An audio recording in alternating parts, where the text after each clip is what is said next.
Hi y'all, welcome back to my channel. My name is Annalisa and this is Homemade Sunshine.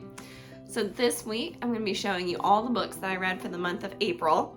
I know I'm a little late kind of getting this up, but I've been sick the past week, so I've been trying to get over having COVID, so which is why probably next month's book video I won't have as many books because there was a while where I was just not reading at all because I was sick. So I've got a very full tote bag to show you guys today with 2 books that didn't even fit inside. So this month I read a total of 1, 2, 3, 4, 5, 6, 7, 8, 9 books. So a lot. It was a lot of books, but it was all very good. I think most of these books were actually super great that I'll be able to recommend. So let's get started. So first, the devotional I worked through this month was Delight, which was Psalms 1 through 30. Just Delight, a walk through Psalms. This is from the Daily Grace Company, and they just make really beautiful devotionals. Like the pages are always so pretty, and they have just like gorgeous photography. Let me see if I can get one of the ones where it's got like a big photo on it. But oh yeah, like this. Like look how beautiful that is. And it says, "For you are not a God who delights in wickedness. Evil cannot dwell with you." Psalm 5:4. I was trying to not say dwells within you. But yeah, this was super great. I really enjoyed working through it. This one just took you through a psalm each day, and then I had questions, and then at the end of the week, you had a big weekly review roundup that had a lot of different questions about all of them that you read this week. So I really love this. They're so beautiful. I highly recommend it. They're always doing sales. I got this one for $5 during one of their $5 sales. All right, so the next book that I have here is Rainy Nightingale. Now this is actually a children's book, but when I was a little girl, I always loved Katie DiCamillo books. She wrote Because of Winn-Dixie, which I really liked as a little girl, and then The Miraculous Adventures of Edward Tulane. I really recommend that book for kids. That's about a story about a little bunny. So this was really cute.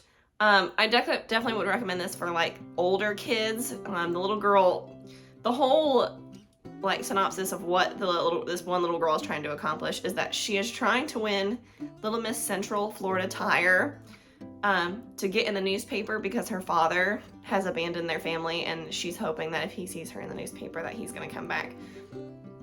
Which is very cute. Goes through her relationship and friendship with 2 little girls that she meets trying to become Little Miss Florida Tire, and it's just really a cute book. It's got a lot of heavy themes for kids, but I think especially if you have some kids that are dealing with a similar situation of like a parent abandoning them or something like that, it's very sweet, and I think it puts it in a good lens and be able to kind of see themselves reflected in the book. So I thought it was very good for that reason. When I bought this, I paid 80 cents for it because I had 20% off, so it was very good for that price.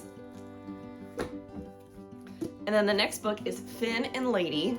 This is about a young boy who's being raised by his older sister in the 1960s in New York City. His parents pass away, and she's his older half-sister who is not very responsible. So it's very interesting, all of the very, like looking at New York through the lens of the 60s, because his sister is really big with like the hippies and all of this sort of things. It was very good. There's a lot of very sad moments in this book. It's kind of heavy, but it is very, very, very sweet.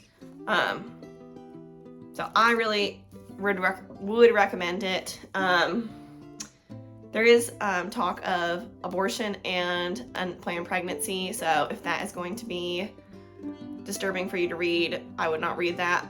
But I mean, it is very, realistic to that time period of what would have happened, so I thought it was very good nonetheless.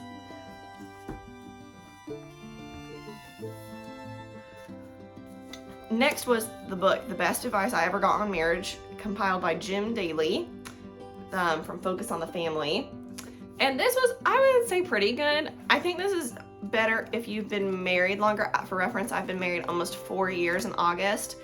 I don't think this would be a good gift for like newlyweds for sure. This is kind of like I think this is a good book to read like in your 30s when you've got like multiple kids and life's kind of tough. It's not very, a lot of the struggles are not super relatable for me at this point in my life, but I think I think it'd be really good nonetheless. A lot of the advice is really good though throughout the book. So if you've been maybe married a little bit longer than me, I feel like this would be a good book.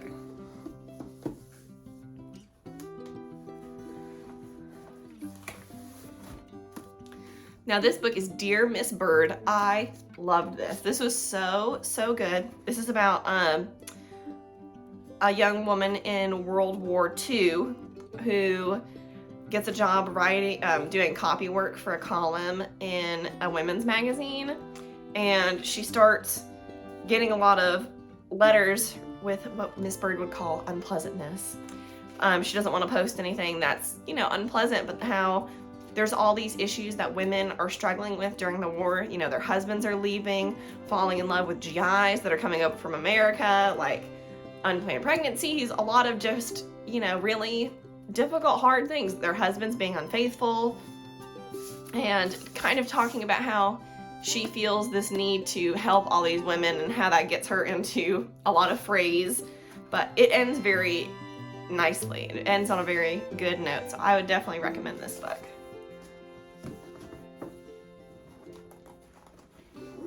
Next, we have The Shepherd of the Hills. This is actually a play that is played in Branson, Missouri, and I really didn't care for it that much. I read the whole book. I think it's a good,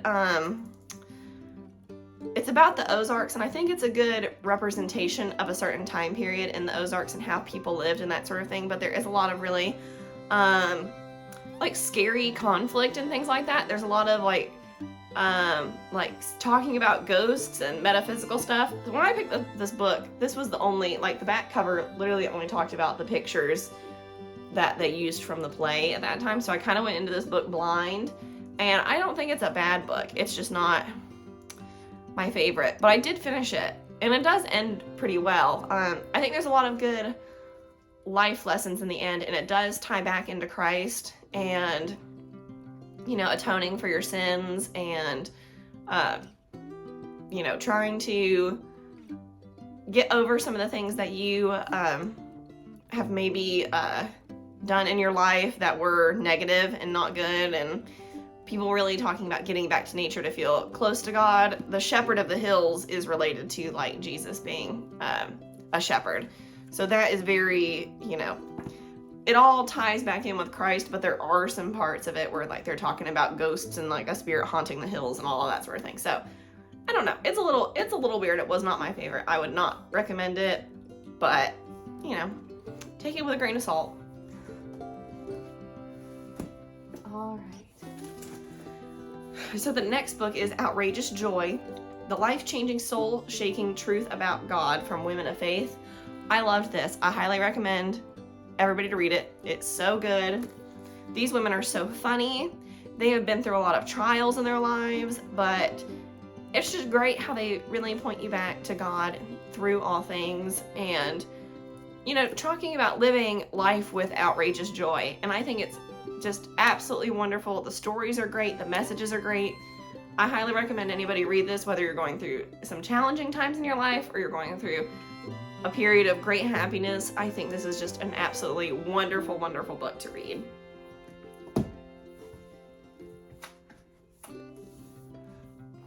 And it wouldn't be a month without a book from the series, The Secrets of Blue Hill Library from Guideposts. This was Without a Trace. It was so good. This had a lot more action than some of the other books that they have had. This is about a man who goes missing, like without, as it says, without a trace. They and his daughters and Anne have to try to find, you know, where he has disappeared to. And honestly, the book took a huge like detour from where I thought it was going, but it was just so good. I absolutely loved it. I always recommend these books, so this was really good.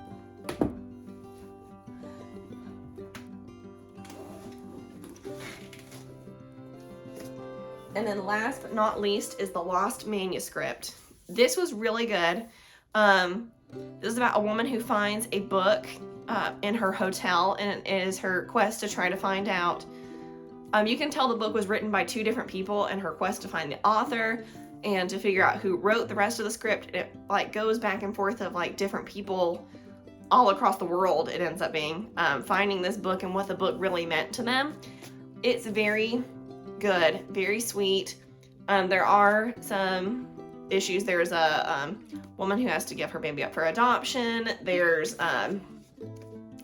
a case of almost infidelity that doesn't end up being infidelity, but they wanted to. It wasn't that they didn't want to. So those kind of themes are in there, but the book ends really well. It's very sad but sweet, and just wonderful to see how books can impact people's lives, you know, for the better. So that is all the books this month. So we'll wind back through. The Lost Manuscript, very good. Oh, this was actually originally published in French, so it's relatively newly published in English, but very, very good. I would recommend it. It's written in letter style, so if you don't like that, then I would not read this. Sometimes it gets confusing to figure out who's writing to who again. If you start getting confused with the characters, I recommend writing their names down and like how they're related to each other, because there are a lot of characters. We've got Secrets of Blue Hill Library Without a Trace. Excellent book. Totally recommend this series every single time. Outrageous Joy, probably my favorite book this month. Absolutely wonderful. These ladies are so great. And this was written, I think, either the late 90s or the early 2000s, but it's still really good. Like, it's not too dated or anything like that. And it's good for women of all ages. Even though most of these women are older and their kids have grown up, it is still very, very good. The Shepherd of the Hills, wouldn't necessarily recommend it. There is a lot of death in this. So if you're kind of in a sensitive time with that, I would definitely stay away from this, because there is a lot of people that die throughout the book. I think it's a good piece of literature and art, but is it an enjoyable read? No. It is captivating though, I will say that. Like, I didn't stop it. I kept turning the pages to want to read more, but it was just kind of sad. There's a lot of things, a lot of themes of people getting so wrapped up in status and prestige that they, you know the phrase cut off her nose to spite her face, like just doing actions that are going to hurt them in the end and that get them nowhere, but they feel like they have to do it because of their title and their status. So that's really kind of a sad message of that book. And how sometimes our actions, we just can't reverse them. Like, once we've done something super, super bad, there's nothing we can do to fix it, even though we want to. So you just have to live kind of with that regret. Dear Miss Bird, very good.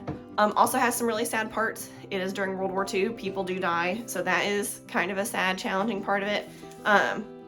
But it's also about, the strength of women and how we are able to overcome so many obstacles. So that is very, very good. I would recommend this book.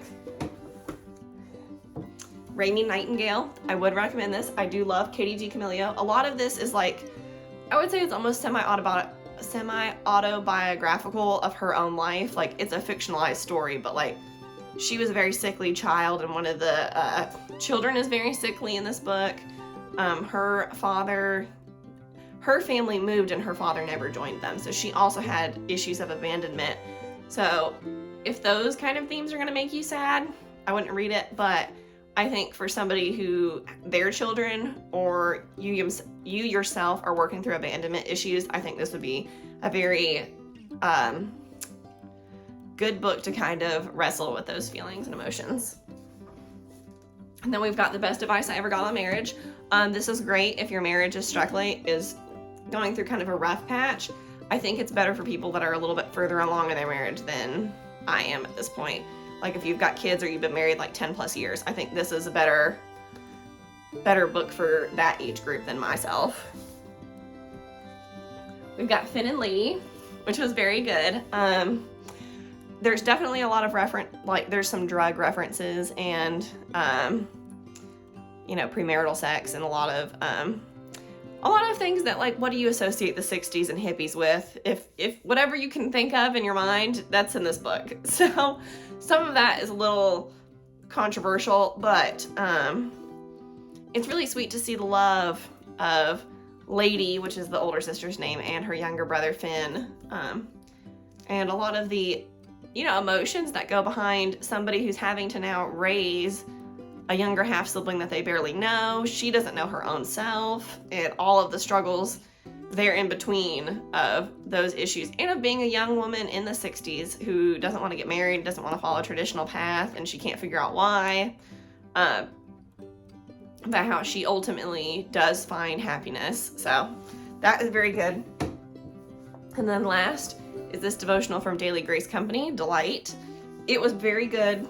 I love the readings. I like how they have you read the psalm, and then they have a little synopsis write up, and then there's 3 questions, and then the weekly reflections. And it is just really good, really beautiful, very easy, is like, you know what you're doing each day. Absolutely great. Does take up a little bit of time, so if you're in a time like with little kids and stuff like that, I would probably just do like a short devotional book, because this does take a little bit more effort to work through. So you definitely can't be in like chasing around multiple toddlers stage of life to be able to read this. So those are all of the books this month. I will show them all to you right now. So I've been collecting these in my closet, so this is all of them. So, ooh, just dropped one of them. So some of the books I will be keeping in a pile to take and sell at a used bookstore called McKay's, and it's semi-close to me. It's kind of far. I have to make a special trip out of it, because it's about 45 minutes for me to get there, but everything takes me 30 minutes to get to anyways. And then some will go in our town's little library, and then some I'll pass on to my mom if I think she'll like them. So I hope you guys enjoyed this video. Let me know if you've read any of these books, or if you're interested in reading any of these books, or if you have any questions about them. Feel free to ask me.